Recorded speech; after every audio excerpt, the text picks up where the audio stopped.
Dr. Malik Okoye stepped out of the heated vestibule into a world of white silence so vast it felt unreal.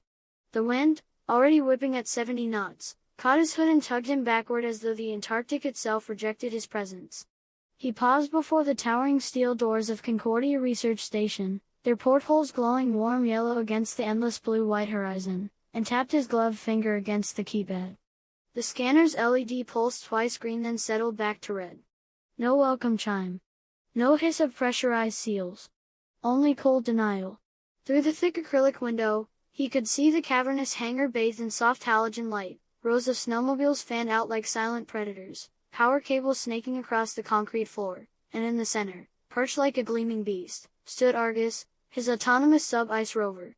Its carbon fiber shell gleamed with frost, its 6 all-terrain treads anchored to the polished rails of its charging cradle. He remembered the countless nights spent soldering microvalves for its bioreactor arm, the painstaking lab tests to ensure its thermal drill could bore through meters of ice without jamming. Today, by dawn's first glow, he had planned to guide Argus onto the plateau, to map hydrothermal vents hidden beneath the ice and extract microbial life that might rewrite biology textbooks. Instead, he stood on the outside, his clearance card useless. Dr. Okoye, orders from command, came in the clipped voice of the technician behind the panel. She wore a plasma-printed parka and tapped her tablet, the screen listing station safety lockdown, field deployment suspended. Snow clung to her shoulders, and her breath fogged the glass as she turned away, logging his denied request with bureaucratic precision. Malik watched the cursor blink on the manifest, solo field mission, not approved. He pressed a knuckle to the frosty window, leaving a smudge that blurred the glow of Argus's sensor array. The rover's dome-shaped headlight flickered in standby mode, as if impatient for freedom. Beyond it, the open ice plateau stretched in undulating waves toward the horizon, where satellites had detected heat anomalies suggesting subterranean vents at 10 kilometers range.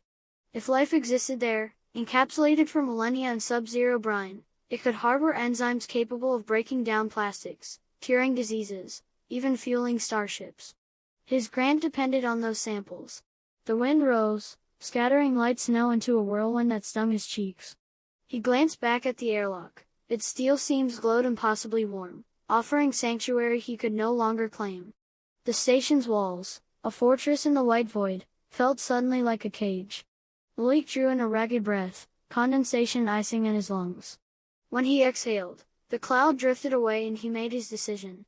Turning his back on the locked door and its unyielding protocols, he trudged toward Argus's hangar, boots crunching on hardened frost.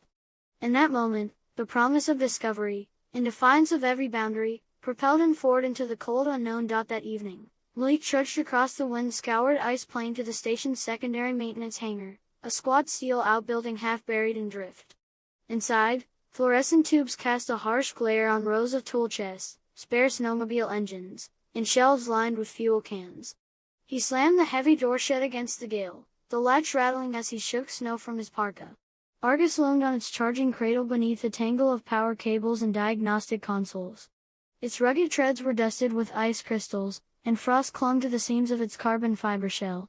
Malik set down his backpack and unzipped it, revealing a toolbox brimming with custom parts, a reinforced thermal drill bit, a compact nuclear heat source module, spare bioreactor tubing, and a covert GPS drive he'd smuggled past the station's safety protocols.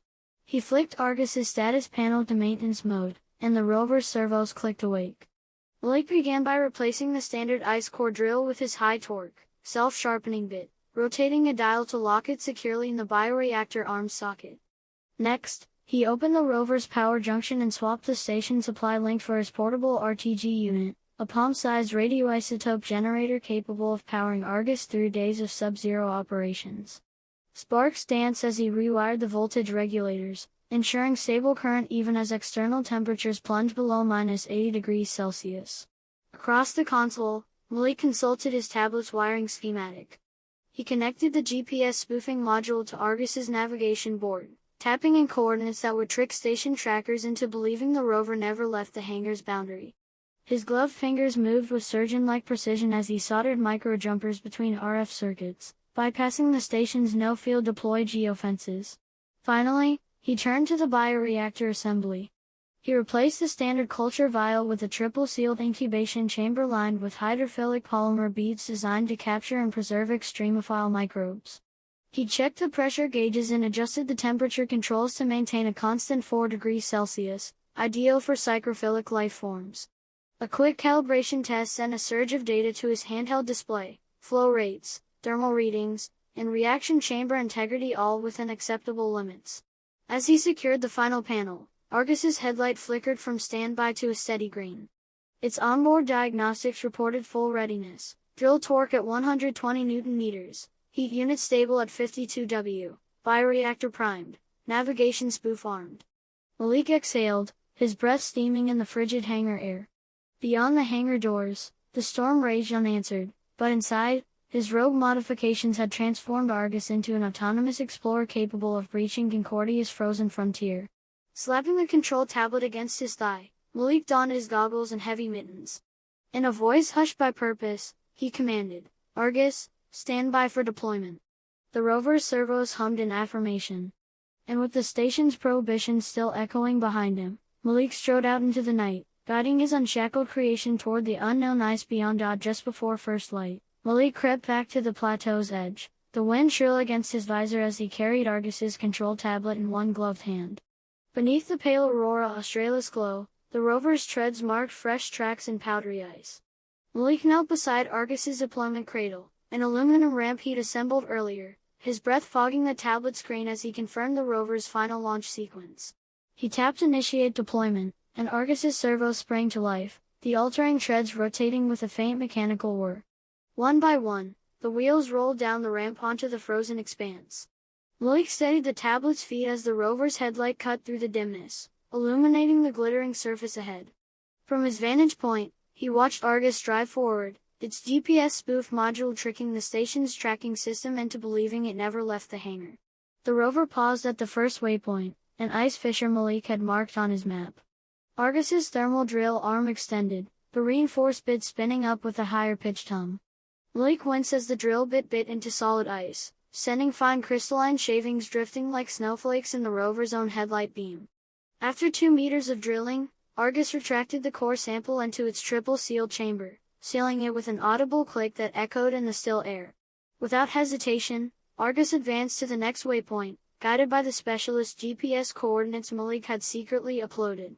As the horizon brightened to a steel-blue dawn, the rover approached a faint heat signature detected by satellite, an area where geothermal steam seeped beneath the ice. The ground trembled ever so slightly under Argus's weight as it bore down on the thermal vent.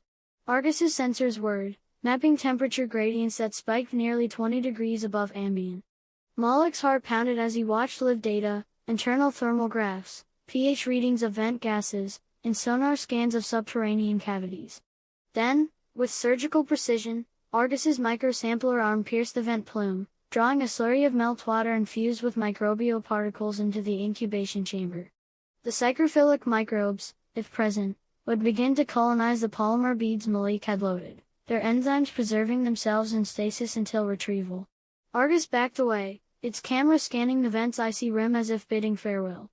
Malik returned to base command, and the rover turned toward the hangar coordinates, its treads carving a reverse path back across the plateau. In the growing daylight, the endless expanse of blue-white ice stretched in every direction, but Argus navigated unerringly, its covert navigation bypass untraced by the station's security feeds. As Argus disappeared over a distant rise, Malik stood alone beneath the burgeoning sun, wind chill biting at his cheeks. He watched the rover's dot shrink against the vast horizon, clutching the tablet like proof that discovery belongs not to protocol, but to those who dare the unknown. By dawn's true light, Argus would return, bearing secrets locked in ice that could change medicine, industry, and the Earth itself. As the pale Antarctic dawn fractured the horizon, Argus crested the final snow ridge and sighted the maintenance hangar's telltale entrance lights. Malik Okoye, teeth chattering in the -75 degrees Celsius air, watched the rover's feet on his tablet as it rolled smoothly down the aluminum ramp he'd erected. Argus's power indicator still read 68%, its treads leaving crisp tracks in the virgin snow. Malik wrenched open the hangar's sliding door, having disabled its remote lock earlier, and guided Argus back onto its cradle. The rover's servos clicked off, and its headlight dimmed to standby. Malik pressed power down on the tablet, and Argus powered through its shutdown sequence, securing the bioreactor chamber with a firm mechanical clunk. Inside the hangar, fluorescent tubes flickered to life as Malik hastily peeled off layers of protective casing from Argus's sampling arm. He retrieved the triple-sealed incubation module, its polymer beads now glistening with a thin film of collected vent fluid. Malik pried open the outer seal, revealing an inner vial marked with the timestamp and GPS codes of the thermal vent. He transferred the contents into a pre-chilled centrifuge tube, careful not to disturb the bead's microscopic cargo. With gloved hands steady despite the cold, Malik set up a portable microlab station on a fold-out table, a magnetic stir, a microcentrifuge, and racks of sterile petri dishes infused with selective nutrient agar designed for psychrophilic bacteria. He pipetted a small aliquot of the vent slurry onto a petri plate, swirling it gently before sealing the lid. A miniature heated incubator, tuned to a precise 4 degrees Celsius, secretly attached beneath the table promised to kickstart any extremophile growth. While the agar plate spun in the centrifuge to concentrate cells, Malik connected a handheld spectrometer to analyze residual gas composition. The device hummed as it sifted through the sample's volatile compounds. On its tiny OLED display, peaks at MZ44 and MZ28, signatures of carbon dioxide and nitrogen, spiked unexpectedly, suggesting active metabolic byproducts rather than inert vent steam. As he returned to the incubator, the first colony-forming units had already begun to emerge, tiny, translucent glistening dots that pulse faintly under the hangar's harsh light.